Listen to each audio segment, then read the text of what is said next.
Hello students, जय हिंद। This is Deepak Thakur and welcome to Gagan the deserving India.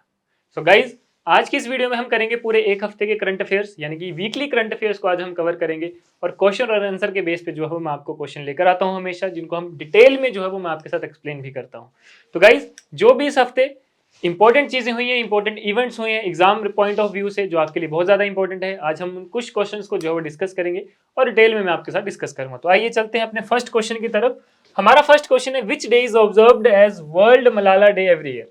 कि कौन सा डे है जो कि ऑब्जर्व किया जाता है as a world Malala day every year. तो इसका सही आंसर रहेगा 12 जुलाई। अब ये क्यों 12 जुलाई चुना गया है? क्योंकि देखो, वर्ल्ड मलाला डे जो है वो सेलिब्रेट किया जाता है on honours to Malala Yousafzai's advocacy. यानी कि जो पाकिस्तान की महिला है मलाला यूसुफजई, उन्होंने क्या करा था, अपना बात रखी थी, एडवोकेसी की थी for women's and children's right के लिए। ठीक है। और इनका जो बर्थ था वो हुआ था 12 जुलाई 1997 को इन पाकिस्तान। और इन्होंने एक तालिबान अटैक में भी सरवाइव किया। उसके बाद इन्होंने यूएन में जो है वो अपनी एक स्पीच रखी थी, जिसकी वजह से इन्होंने काफी, इनको रिकॉग्नाइज किया गया, इनको जो है वो काफी फेम भी मिली। और जब इन्होंने ये स्पीच दी थी उस टाइम ये सिर्फ 16 साल की थी। और उसके बाद इनको जो है वो 2014 में नोबल पीस प्राइज से भी नवाजा गया था। ठीक है। तो इसलिए जो है वो इनके नाम, जो इनका नेम है मलाला यूसुफजई, उसके नाम पे जो है वो मलाला डे मनाया जाता है। और ये 12 जुलाई को मनाया जाता है क्योंकि 12 जुलाई को इनका बर्थडे होता है। ठीक है। और उसके बाद इन्होंने अपनी एजुकेशन भी कंटिन्यू रखी थी बर्मिंगम में।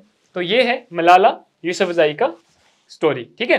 तो इसलिए जो है वो मलाला डे मनाया जाता है, यानी कि पूरे वर्ल्ड के लिए पूरा वर्ल्ड मलाला डे जो है वो आपका सेलिब्रेट किया जाता है। ठीक है। तो ये थी आपकी फर्स्ट क्वेश्चन। सेकंड है, recently where was the NATO summit 2024 held. देखो, नाटो आपको पता ही है, नॉर्थ अटलांटिक ट्रीटी ऑर्गेनाइजेशन। ठीक है। तो अब ये जो समिट हुई 2024 की, वो कहां पे हुई? तो वो आपको पता होना चाहिए कि वो जो हुई है आपकी, वो हुई है आपकी वॉशिंगटन डीसी में, यानी कि आपका ऑप्शन नंबर ए। तो जो रिसेंट नाटो समिट हुई वॉशिंगटन डीसी में हुई, ठीक है, जहां पे डिस्कस की गई यूक्रेन पोटेंशियल मेंबरशिप के बारे में जो है वो डिस्कस हुई। Alliance also considered providing at least 40 billion euro, या फिर आप बोल सकते हैं 43.28 billion dollar in military aid to Ukraine over the next year. की नाटो जो है वो इतनी एड प्रोवाइड करेगा यूक्रेन को अगले साल तक। उसके बाद आपको पता है कि नाटो क्या है, is an inter governmental military alliance comprising 32 member state. और आपने कमेंट में बताना है कि अभी लेटेस्ट कौन सी कंट्री है जिसने ज्वाइन किया था, क्योंकि पहले 30 थी, फिर 31 हुई, अब 32 मेंबर स्टेट है।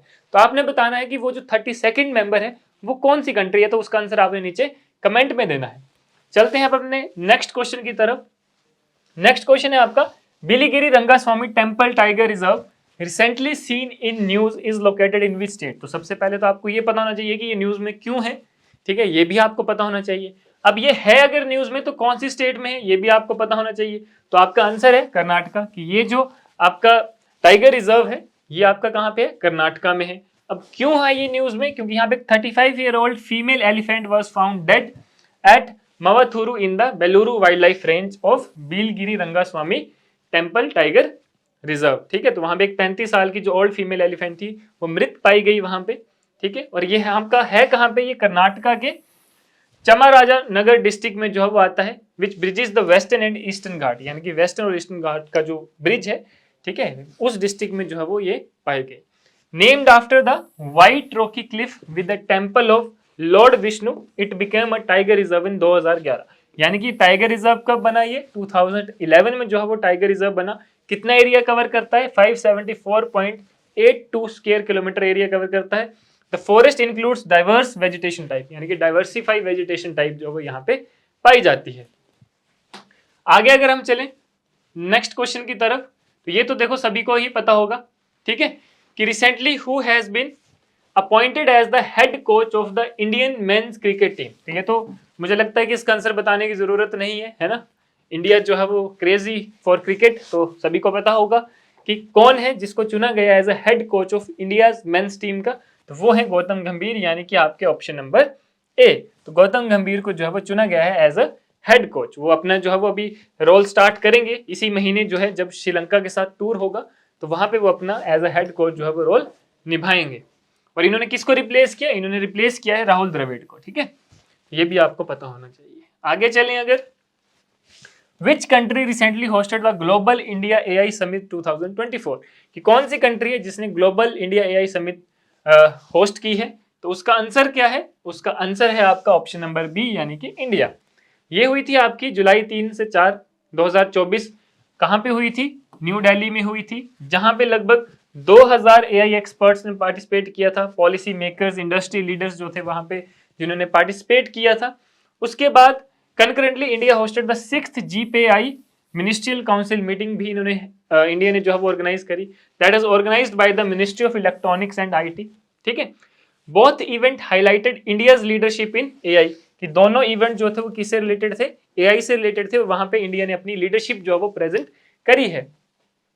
उसके बाद अगर हम देखें तो union minister Jitin Prasada chair the GPAI meeting with India serving as the 2024 GPAI chair and Serbia set for 2025।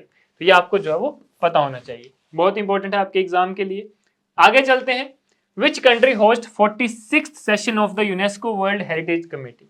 कौन सी कंट्री जो है वो होस्ट करेगी 46th session of UNESCO world heritage committee का? तो इसका सही आंसर रहेगा option number C, India. India जो है वो इसको होस्ट करने वाली है। कब होस्ट करने वाली है? 21 से लेकर 31 जुलाई 2024 के बीच। कहां पे? भारत मंडपम इन न्यू दिल्ली, यानी कि न्यू दिल्ली में जो है वो इसको होस्ट करेगी, इस कमेटी को लीड करेगी। This significant cultural diplomacy event will draw over 2500 delegates from 195 countries, की लगभग 2500 डेलीगेट्स आएंगे 195 कंट्रीज के, including state parties to the world heritage convention, advisory bodies, senior diplomats, heritage experts and scholars भी जो है वो वहां पे पार्टिसिपेट करेंगे।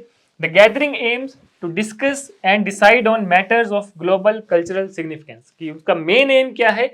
इस साल जो समिट का मेन एम है, कई बार एग्जाम से आपसे एम पूछ ली जाती है, यानी कि थीम पूछ ली जाती है।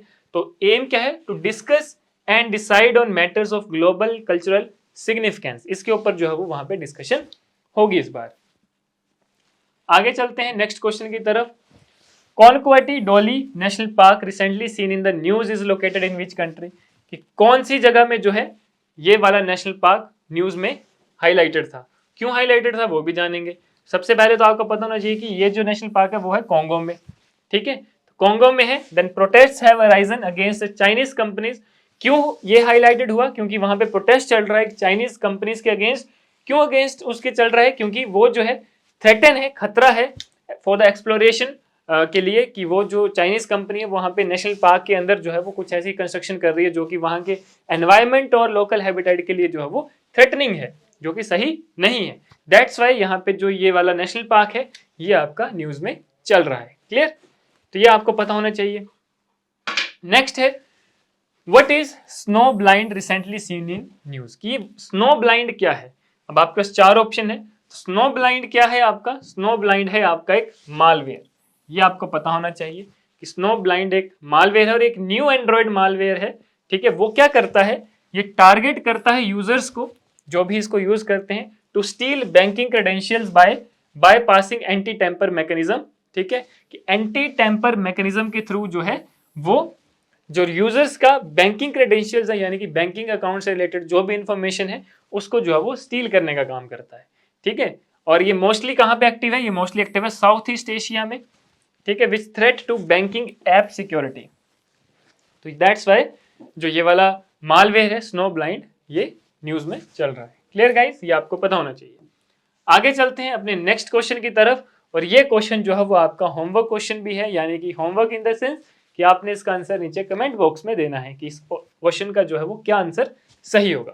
क्वेश्चन है, which organization recently release the report, क्या रिपोर्ट किसके ऊपर? Planet on the move reimagining conservation at the intersection of migration, environmental change and conflict.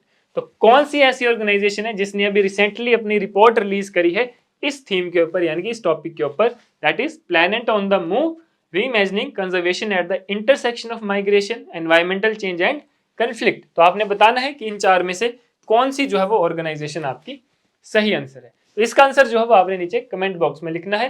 ठीक है, तो जो भी आंसर होगा, जो सही आंसर देगा उसको जो है वो अप्रिशिएट भी किया जाएगा। Clear guys?